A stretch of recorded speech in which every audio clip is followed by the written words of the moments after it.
is the mind different from the physical brain? Totally different. But let's approach this a little bit differently. Let's be a little bit more specific here. What do we mean by the mind, and what do we mean by the brain? Because if you relate back to what I was just saying, neither one exists. Because neither one has anything to do with experience. The mind is just a concept, and the brain is just a concept. Reality is experience. Something that we have to... It's very difficult. It's near impossible, I would say, because of our training in modern society. We're so brainwashed. I mean, it's not like there's anyone brainwashing us, but we've been so indoctrinated. This may be a good word. We've caught ourselves up so much in this idea of three-dimensional space, of external reality, and so on. And the funny thing is to read in quantum physics how none of it's really valid, how our belief in the existence of a three-dimensional universe is really quite invalid. And all we can say about reality is based on experiment, based on observations, from a Buddhist point of view, based on experience. So I think that should answer your question. I don't think I really have to spell it out, because then what part of those two things is in reality? If you see a brain, you cut someone's head open and you see a brain, that's seeing. If you touch the brain, that's feeling. And so you can never experience the brain, which means the brain is not, in any sense of the word that in the sense of word that I would understand it, and I would understand it to be real.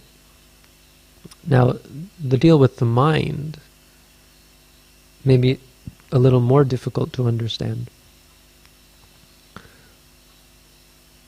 But when we think of reality in terms of, well, you can't even say it like that. You really have to practice meditation to understand this one, because only through the practice of meditation will you be able to break up this continuity which creates the idea of a self, of a soul, of a mind.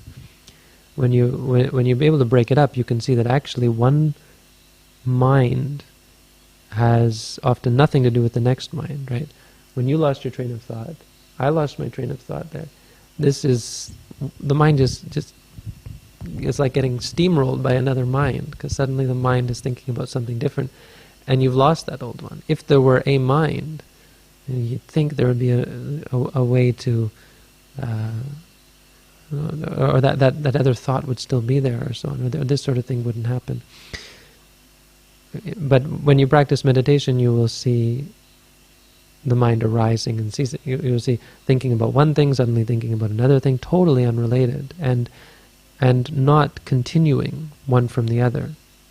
So you don't know where it arose from. The best you can guess is that it arose from nowhere. Where did this thought come from? It seems to have appeared out of nothing, and that's really the most accurate description you can give, is that these things arise based on nothing. So the idea of a mind is a red herring. It's a fallacy. The truth is an experience which has a mental portion and has a physical portion. Not always a physical, because it can be thoughts, but it's a experience that incorporates something that could be called mental, and often incorporates something that could be called physical. That's all we can really say. The idea of the brain and so on is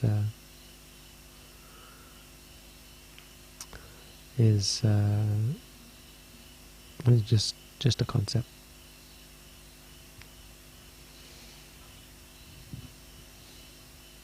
Anything? Nothing to add here.